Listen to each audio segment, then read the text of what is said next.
नमस्कार, मैं हूं सौरभ शर्मा और आप देख रहे हैं कहानी कुर्सी की। हम यहां मौजूद हैं देश की संसद के बाहर विजय चौक पर और आप देख रहे हैं कल शाम से लेकर अब तक सबसे ज्यादा हंगामा, सबसे ज्यादा बवाल डीएमके के सांसद के बिगड़े बोल जो संसद में बोले गए उस पर चल रहा है। भारतीय जनता पार्टी लगातार इंडिया अलायंस से, राहुल गांधी से, कांग्रेस पार्टी से माफी मांगने की मांग कर रही है और दूसरी ओर इस बयान से पीछा छुड़ाने के लिए तरह तरह की सफाई भी सामने आ रही है। तो आज हम कहानी कुर्सी की में सबसे पहले इसी की बात करेंगे कि आखिर ये कुछ दलों के नेता और कुछ राजनीतिक दल ये दक्षिण भारत और उत्तर भारत की राजनीति किस सोची समझी रणनीति के साथ कर रहे हैं। सनातन को गाली देने से शुरू हुई बात अब उत्तर भारतीयों और उत्तर भारत के राज्यों को गाली देने तक क्यों पहुंची है। और ऐसा नहीं है कि यह सिर्फ एक सांसद का दिया हुआ बयान है। इस श्रेणी में, इस कड़ी में लगातार जितने बयान आए हैं वो ये जरूर बताता है कि इसके पीछे कोई सोच है। तो आज कहानी कुर्सी की शुरुआत करें, उससे पहले मेहमानों से आपको मिलवा दें। राहुल महाजन जी हमारे साथ हैं। राहुल जी, स्वागत है एक बार फिर आपका। समीर चौगांवकर साहब हमारे साथ हैं, हमारे पॉलिटिकल एडिटर देवेंद्र पराशर मौजूद हैं हमारे साथ, और हर्षवर्धन त्रिपाठी जी हमें बस कुछ ही पलों में ज्वाइन करने जा रहे हैं। तो सबसे पहले ये बयान जो कल डीएनबी सेंथिल कुमार जो डीएमके के सांसद हैं इन्होंने दिया, और बात करते करते इन्होंने ये कहा कि दक्षिण भारत में भारतीय जनता पार्टी को कभी स्वीकार नहीं किया जाएगा। बीजेपी कभी दक्षिण के राज्यों में अपने पांव नहीं जमा सकती और बीजेपी उन्हीं राज्यों में जीत सकती है, मोदी का डंका उन्हीं राज्यों में बच सकता है जिनको हम गौमूत्र राज्य कहते हैं। हालांकि ये शब्द संसद की कार्रवाई से निकाल दिया गया है, लेकिन आप उनका ये बयान जरा एक बार फिर सुनिए और इसके बाद किस तरीके से बीजेपी के नेता, मंत्री, तमाम लोग हमलावर हैं और सीधे इसे इंडिया अलायंस से लेकर राहुल गांधी तक से जोड़ा जा रहा है। दिखाते हैं आपको। The people of this country should think that the power of this BJP is only winning elections and mainly in the heartland states of Hindi and what we generally call as the. You cannot come to South India. You see all the results of what happens in Tamil Nadu, Kerala, Andhra, Telangana and Karnataka. We are very strong over there. So we will not be surprised if you have an option of converting all these states also into union territory so that you can come into indirect power of coming and having, because you can never dream of setting foot over there and taking control of all these southern states. So having the reservation bill into confidence. So we should first look into the. ये कभी सनातन संस्कृति के बारे में उल्टा सीधा बोलते हैं, तो हम उनसे पूछना चाहते हैं कांग्रेस के बड़े नेताओं से कि आप देश तोड़ना चाहते हो क्या? और ऐसा बयान देने के बाद आप माफी भी नहीं मांगोगे, चोरी भी करोगे और सीनाचोरी भी करोगे हाउस में, और हमें धमकाओगे भी। और जो विपक्ष के कुछ साथी, आईएनडीए के साथी, इस देश को नॉर्थ और साउथ में बांटने का प्रयास कर रहे हैं, ये साजिश में बिल्कुल विफल होंगे। और अगर वो माफी नहीं मांग रहे हैं तो हमें लगता है कि राहुल गांधी जी भी उनके साथ खड़े हैं, हमें लगता है शिवसेना के उद्धव ठाकरे भी उनके साथ खड़े हैं। जो गौ का सम्मान नहीं जाना वो गौमूत्र और गौ को क्या जानेगा। भारत की संस्कृति में, सनातन में गौ माता, गौ के गोबर, गौ के मूत्र, सबका हम सम्मान करते हैं। ये मैं फिर कह रहा हूं, अभी भी होश में आ जाए राहुल गांधी और उनके सहयोगी, भूले नहीं ये शंकराचार्य के वंशज हैं हम लोग। आप भले उनसे कट जाएं, जो पूरे देश को एक किया था। सनातन से मत टकराओ, सनातन भारत की पहचान है। जो टकराएगा 2024 में वो साफ हो जाएगा। आपने अगर गौर किया हो, आपने दो केंद्रीय मंत्रियों के बयान सुने, इसमें स्टालिन का नाम नहीं है लेकिन राहुल गांधी का भी इसके अंदर नाम है। इंडिया अलायंस के बाकी तमाम दल, उद्धव ठाकरे और उनकी पार्टी का भी नाम लिया जा रहा है। तो निशाना सीधा सीधा कांग्रेस पार्टी और उसके बाकी साथियों के ऊपर है जिनसे भारतीय जनता पार्टी को सीधी लड़ाई लड़नी है, उत्तर भारत में महाराष्ट्र तक। हमारे साथ अब हर्षवर्धन जी भी जुड़ चुके हैं। हर्षवर्धन, स्वागत है आपका। लेकिन पहले देवेंद्र से पूछें, इस बयान को लेकर के किस किस्म की सफाई जो है वो पेश की जा रही है या नहीं की जा रही है? और सफाई तो निश्चित तौर पर पेश की गई सेंथिल कुमार के द्वारा भी, लेकिन महज वो खाना पूर्ति है। इसके पीछे आप देखें तो पूरी जो उनकी पॉलिटिक्स है आगे के लिए, वो पॉलिटिक्स इसमें दिख रही है। क्योंकि सौरभ, ऐसा नहीं है कि ये एक बार हुआ, पहली बार हुआ। और एक्सट्रीम पे जब उदयनिधि जा रहे हों, सेंथिल कुमार भी बोल रहे हैं, बीच में बोला गया कि नॉर्थ इंडियन लोग सिर्फ पानी पूरी बेचते हैं, सिर्फ टॉयलेट बनाते हैं, सिर्फ कंस्ट्रक्शन का काम यानी कि मजदूरी का काम करते हैं। तो ये सारी चीज़ें साउथ में लगातार हो रही है। उसके पीछे बड़ी वजह ये है कि दक्षिण भारत के जो बीजेपी विरोधी दल हैं उनको ऐसा डर सता रहा है। खासतौर पे तमिलनाडु में भी देखें कि बीजेपी की एक्टिविटी जैसी चल रही है, पूर्व आईपीएस अफसर को ने बीजेपी ज्वाइन किया, उनको कमान दी गई, वो बहुत अन्नामलाई एग्रेसिवली बीजेपी का कैंपेन वहाँ पे करते हैं। प्रधानमंत्री नरेंद्र मोदी लगातार फोकस दे रहे हैं तमिलनाडु पे। तो वहाँ पर उन दलों को ये चिंता हो रही है कि ऐसा ना हो कि जिस मोदी इफेक्ट की बात की जाती है यहाँ भी वो फैल जाए, फिर उनके लिए परेशानी हो। इसलिए नॉर्थ वर्सेस साउथ डिवाइड जो कि पहले बहुत ज़्यादा ऑलरेडी काफ़ी तीखा रहा है, उसको उभारने की कोशिश है कि उसको जैसे ही आप उभार देंगे वहाँ पर बीजेपी का रास्ता आप बहुत आसानी से रोक सकते हैं। इस एक सोच के तहत डीएमके के नेता बार बार इस बात को कह रहे हैं। और सिर्फ डीएमके के नेता ही नहीं कह रहे हैं, बाकी जैसे एमडीएमके के नेता को भी देखें और वो लोग भी कहीं ना कहीं इसमें सुर मिलाते नजर आ रहे हैं। तो तमिलनाडु, कर्नाटक, केरल, इन सारे राज्यों में बीजेपी बहुत ज़्यादा, तेलंगाना मजबूत ना हो जाए उसे रोकने की कोशिश के तौर पे इसे देखा जा रहा है। लेकिन जो बात समझ में नहीं आती वो ये कि दक्षिण में भारतीय जनता पार्टी या मोदी के कदमों को रोकने के लिए ये आत्मघाती उत्तर भारत में कैसे साबित होगा कांग्रेस पार्टी के लिए, ये उसे समझ में क्यों नहीं आ रहा है। और क्या जो मैसेज कन्वे किया जाना चाहिए था, क्योंकि अब तो ये बात जो है कई महीने पुरानी हो चुकी, वो क्यों नहीं डीएमके या बाकी ऐसे तमाम दल जो ये बातें कर रहे हैं उनको दिया जा रहा। हर्षवर्धन त्रिपाठी जी, एक कॉन्टेक्स्ट के लिए केवल 346 सीटें ऊपर कश्मीर से लेकर के महाराष्ट्र तक और गुजरात से लेकर के बिहार और असम तक 346 सीटें हैं। ये वो स्टेट्स हैं जहां पर असल मुकाबला होना है नरेंद्र मोदी का कांग्रेस पार्टी के साथ। वहां पर नुकसान उठा करके दक्षिण भारत ने मोदी को रोका, तो क्या पाया कांग्रेस ने? नहीं, मुझे लगता है सौरभ जी, पहली बात तो ये कि नुकसान उठाकर शब्द तो इन लोगों के लिए बोलना नहीं है, क्योंकि अगर नुकसान की बात करेंगे तो 40-50 पर टिकी हुई कुल पार्टी है। कांग्रेस पार्टी की बात मैं कर रहा हूँ। उत्तर प्रदेश और बिहार ने पूरी तरह से खारिज कर दिया। आप सोचिए, उनके सांसद नहीं हो पाते हैं। 120 सीटों में एक सांसद है, यानी कुल जमा 2 सांसद हैं। और सिर्फ इतना नहीं कि 2 सांसद हैं, जब उसके बाद आप आते हैं राजस्थान में, मध्य प्रदेश में, गुजरात तो खैर पूरी ही तरह से है, तो आप मध्य प्रदेश जैसे राज्य में भी देखते हैं कि 1 सांसद है। सिर्फ छिंदवाड़ा के अलावा कोई सीट वो जीत नहीं पाते हैं। एक तरह से कहें कि जो गांधी परिवार, विशेष करके राहुल गांधी की अगुवाई वाली कांग्रेस, उसकी हताशा अब यहां पहुंच गई। और वो हताशा कब चरम पर पहुंची? वो हताशा तब चरम पर पहुंची जब एक सामान्य महिला ने, मैं फिर से दोहरा रहा हूं, सामान्य महिला स्मृति ईरानी ने उनको अमेठी से हरा दिया। उनको भागना पड़ गया वायनाड। तब उनका गुस्सा उत्तर भारत के प्रति बढ़ गया। उनको लगता था हम चाहे जैसे रखें, आप जिस भी तरह से रहें, लेकिन आपको गर्व होना चाहिए, आपको ये सोचना चाहिए कि गांधी परिवार आपकी नुमाइंदगी कर रहा है। उत्तर प्रदेश के लोगों ने खारिज कर दिया, कहा हमें नहीं चाहिए नुमाइंदगी, अब सिर्फ सोनिया जी की नुमाइंदगी बची। दूसरा, जिस तरह से नरेंद्र मोदी गुजरात से हैं, लेकिन उसके बावजूद वो काशी में आते हैं, काशी में आकर जम जाते हैं और पूरे देश में वो हिंदुत्व के जरिए, हिंदू के जरिए, सनातन के जरिए वो चेन की तरह जोड़ रहे हैं। अब इसको अगर हम 2 संदर्भों में देखें, एक संदर्भ आदि शंकर का, वो निकले केरल से निकलकर उनको क्या लगा? उनको लगा भाई इस वक्त का जो झगड़ा है सनातन की मुश्किल है, तो उन्होंने कहा देश के अलग अलग हिस्सों में हम मठ बनाएंगे जो हिंदू आस्था के केंद्र होंगे, जिसमें वो उत्तराखंड में भी गए, देश के अलग अलग हिस्सों में गए, 4 मठ बना दिए, वो 4 धाम बन गए। फिर अहिल्या देवी होलकर, जो अहिल्याबाई होलकर हैं, जो मध्य प्रदेश से आती हैं, उन्होंने क्या किया? उन्होंने कहा जहां जहां शिव मंदिर है उनका हम पुनरुद्धार करेंगे। तो चाहे रामेश्वरम का मंदिर हो, चाहे काशी विश्वनाथ का मंदिर हो, वो काम उन्होंने किया।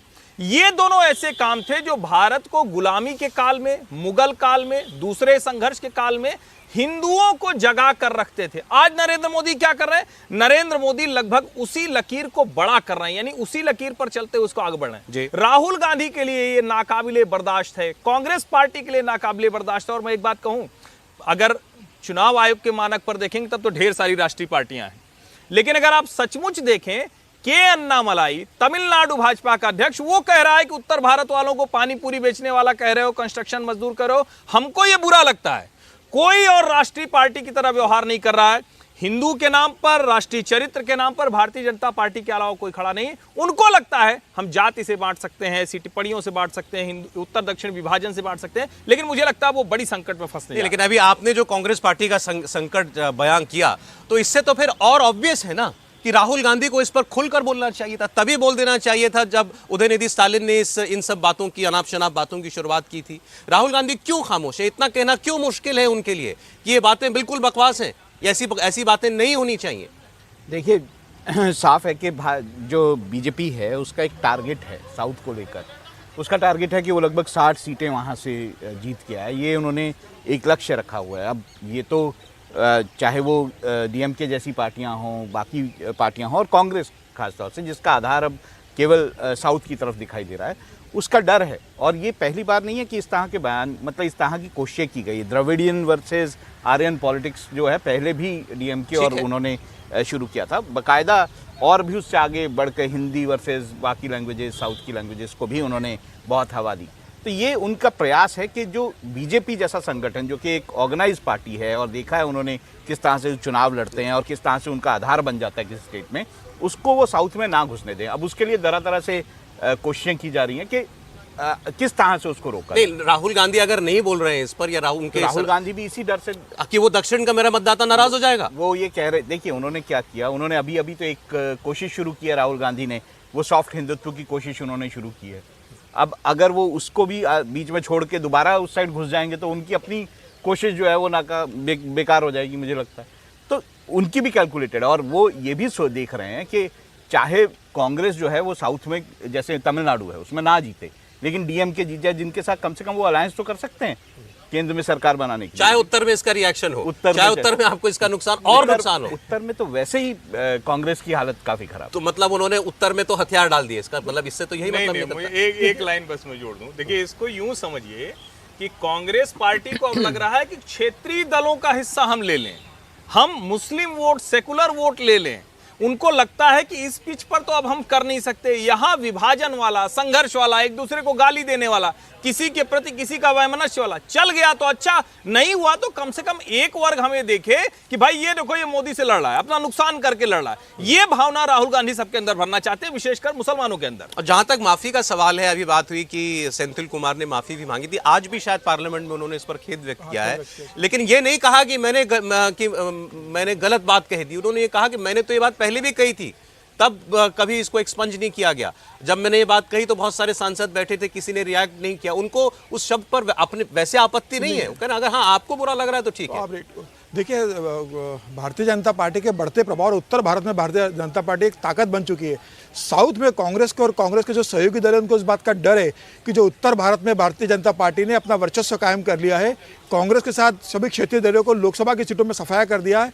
यही स्थिति 2024 के लोकसभा में स्थिति उत्पन्न न हो, इसलिए उत्तर बनाम एक दक्षिण का खेल करना चाह रहे हैं। लेकिन उत्तर भारत में मैं आपको बता, दक्षिण भारत में मैं आपको बता दूं कि 922 अगर विधायक है टोटल, तो उसमें से 89 भारतीय जनता पार्टी के विधायक है और 5 राज्यों की 130 सांसदों में से 29 सांसद भारतीय जनता पार्टी के।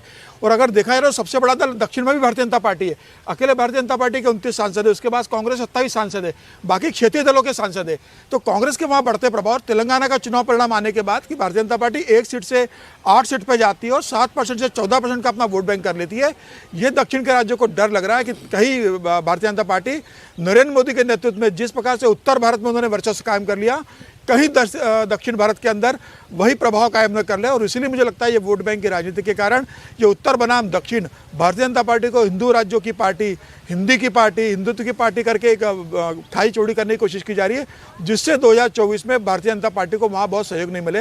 लेकिन यह तय है कि भारतीय जनता पार्टी 2024 में भी दक्षिण भारत में बेहतर प्रदर्शन करने जा रही है। देखिए दक्षिण भारत में एक और चीज़ है जो कि उत्तर इन 3 चुनावों में हमें देखना चाहिए कि दक्षिण भारत में भी पॉलिटिक्स जो है वो फ्रीबीज के अराउंड है। आप जो है छत्तीसगढ़ का एग्जांपल ले लीजिए, आप तेलंगाना का एग्जांपल, फ्रीबीज चले नहीं हैं। और केंद्र की जो स्कीम्स हैं जिनको इम्प्लीमेंटेशन के तौर पे बहुत अच्छे से इम्प्लीमेंट किया गया है धरातल पर, उसको देखते हुए भी जो क्षेत्रीय दल हैं और जो कांग्रेस है, उसे ये लग रहा है कि फ्रीबीज की पॉलिटिक्स भी अगर साउथ में ना चली तो क्या चलेगा। तो इस कारण भी ये सारे नए मुद्दे जो हैं एक तरह से उभारे। तो एक बात तो साफ दिखाई दे रही है कि कांग्रेस पार्टी की अब जो भी उम्मीदें हैं वो दक्षिण भारत से हैं। बिल्कुल साहब, इसमें कोई दो राय नहीं। और कांग्रेस पार्टी के साथ मुसीबत ये है कि नॉर्थ में आप हो नहीं, साउथ में आपका जो एलआई है वो ऑलरेडी इस प्रकार की एग्रेसिव पॉलिटिक्स के लिए जाना जाता रहा है और अब उसके सामने संकट है अपना वजूद बचाने की। तो इसमें आप क्या स्टैंड ले सकते हो? तो कांग्रेस पार्टी की तरफ से जिस प्रकार की टिप्पणी आती है इसके बचाव में, अगर आप देखें तो बहुत, जैसे अधीर रंजन चौधरी ने ये कहा कि संसद के अंदर क्या कहा जाता है, बाहर क्या कहा जाता है, हर चीज़ पर हम लोग टिप्पणी नहीं कर सकते, तो इस तरह की बात है। और ये आपको ध्यान हुआ कि मलेरिया डेंगू के समय से कांग्रेस पार्टी की ये स्ट्रेटजी चल रही है, तो कहीं ना कहीं ये दिखाता है कि उनकी भी एक मौन सहमति है कि वो उन दलों की, अपने सहयोगी दलों की मजबूरी समझ रहे हैं कि वहाँ पर अगर अपनी पॉलिटिक्स करनी है, चाहे वो अपने दल की या सहयोगी दल की, तो इस लाइन पे जाना होगा, इसके अलावा कोई विकल्प नहीं। लेकिन देवेंद्र, एक राष्ट्रीय पार्टी से और सबसे पुरानी पार्टी जो भारत की है, उससे इतनी तो उम्मीद की जाती है कि आप ये समझें कि आपके अब जो भी आपने अपने लिए रोड मैप तय किया है, क्या वो देश के लिए ठीक है, देश की राजनीति के लिए ठीक है? क्या ये नैरेटिव उत्तर भारत दक्षिण भारत का बनाना, इसका क्या खतरा हो सकता है? इससे अनभिज्ञ होंगी कांग्रेस पार्टी। बहुत खतरनाक सौरभ, और ये इतना खतरनाक है, आप देखें कि बीजेपी भी नहीं चाहती है कि इस पे बहुत ज़्यादा डिबेट हो, क्योंकि कई बार आप बहुत ख़राब चीज़ें बहुत ज़्यादा पब्लिक डिस्कोर्स का हिस्सा बनाते हैं तो लोगों के अंदर वो सेंटिमेंट उभरना शुरू हो जाता है। जैसे खालिस्तान के संदर्भ में आपने देखा होगा कि किसान आंदोलन के समय जब इस प्रकार का नैरेटिव चलने लगा था, तो बाकायदा ये बताया जाता था कि इस नैरेटिव पे ज़्यादा आगे जाने की जरूरत नहीं है। सोशल मीडिया में चाहे जो कुछ भी कहा जाए, फैक्ट्स चाहे जो कुछ भी हो, लेकिन ये पब्लिक डिस्कोर्स नहीं होना चाहिए। नॉर्थ वर्सेस साउथ का भी यही, आप देखें तो पॉलिटिकली तो ये हकीकत से भी दूर है। बीजेपी के सबसे ज़्यादा सांसद हैं साउथ में, सभी दलों की अगर तुलना कर लें तो चाहे कांग्रेस पार्टी या बाकी वहाँ के जो क्षेत्रीय दल हैं, उनमें से लोकसभा में जो सबसे ज़्यादा सांसद हैं, 29 सांसद, वो बीजेपी के हैं। बावजूद इसके इस बात को कहना, कर्नाटक में बीजेपी की सरकार रही है, तेलंगाना में बीजेपी ने इस बार भी विधानसभा चुनाव में पिछली बार की अगर तुलना कर रहे हैं तो वोट प्रतिशत में डबल सीधे इजाफा हुआ है। संख्या के हिसाब से बात करें तो 8 गुना बीजेपी बढ़ी है, पहले 1 थी अब 8 पे पहुंची हुई। तो पॉलिटिकल फोर्स तो बीजेपी दिख रहा है वहाँ पे है। तो ये बात कहने का मकसद ही यही था कि वो सेंथिल कुमार चाहते हैं कि ये इस प्रकार के डिबेट को आगे बढ़ाया जाए। और जैसा कि पहले मैंने कहा था कि ये सिर्फ अकेले अपने आप में बयान नहीं है, पूरी की पूरी सीरीज है। अब बीजेपी इसका खतरनाक परिणाम तो आप बॉम्बे में शिवसेना देख चुकी है। बाला साहब ठाकरे के समय दक्षिण राज्यों के लोगों के खिलाफ किस तरह से हमले होते थे, उसके बाद उत्तर भारत के लोगों के खिलाफ शुरू हुए।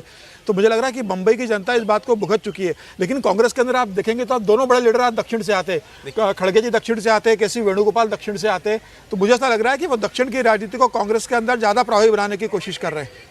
देखिए, ये हमारे यहाँ तो ये चर्चा अक्सर चलती है कि देश के हर प्रांत के अंदर राष्ट्रीय दलों का प्रभुत्व होना बहुत ज़रूरी है, और क्षेत्रवाद और क्षेत्रीय पार्टियां कैसे कभी कभी बहुत बड़ा खतरा सामने पैदा कर सकती हैं। ये उदाहरण उसका स्पष्ट दिखाई देता है। नहीं, ये उदाहरण है, लेकिन मैं पूरे भरोसे के साथ कह रहा हूँ सौरभ जी, राजनीति बदल गई है, देश बदल गया है। पहले बहुत कम लोग एक हिस्से से दूसरे हिस्से जाते थे, तीर्थ यात्रा करने जाते थे, कोई सरकारी नौकरी हो गई तब करने जाते थे। आज देश में जिस तरह की 1991 के बाद जिस उदारीकरण के दौर में है, जिस तरह से देश के हर हिस्से के लोग दूसरे हिस्से में हैं, उनके उससे संबंध हैं। अब आप इस तरह से किसी को दक्षिण वाला है, कोई उत्तर वाला है, कोई नॉर्थ ईस्ट वाला, और मैं यहीं दिल्ली में हम लोग कहते थे नॉर्थ ईस्ट के लोगों को कैसे देखते थे। आज नॉर्थ ईस्ट के लोगों को आप सम्मान के साथ सिर्फ देखते नहीं है, वहां के लोग यहाँ के लोगों के साथ जिस तरह से जुड़ते हैं। और मैं इसमें एक बात कह दूं, चूंकि ये संदर्भ अभी यहाँ पर अखिल भारतीय विद्यार्थी परिषद का राष्ट्रीय अधिवेशन होने जा रहा है, उनका एक प्रोग्राम है student experience in inter state living, करीब 30 सालों से चल रहा है, 20-30 सालों से। वो कार्यक्रम ही यही कि इधर के लोगों को उधर के लोगों से ले जाकर मिलाना। सवाल ये है कि क्या दूसरी राजनीतिक दल इस तरह के सामाजिक संभाव का कार्यक्रम नहीं चला सकते हैं, ये बड़ा सवाल है। अब ये इसमें आपने इंडिया अलायंस की क्या राजनीति हो सकती है, इस किस्म के शर्मनाक बयान दिए जाना और उनका उस तरीके से उत्तर अंदर से ना आना, जवाब ना आना, और भारतीय जनता पार्टी की को उत्तर भारत में इससे क्या मदद मिलेगी, ये तो हमने बात की। लेकिन क्या वाकई में दक्षिण में प्रधानमंत्री नरेंद्र मोदी कोई लिमिटेशन महसूस करते हैं? क्या भारतीय जनता पार्टी को दक्षिण में और अपनी पांव जमाने में, जड़ें गहरी करने में कोई वाकई कोई चिंता जो है या कोई दिक्कत सामने खड़ी नजर आती है? इस पर हम लोग बात करेंगे और आंकड़े भी हम लोग देंगे एक छोटे से ब्रेक के बाद।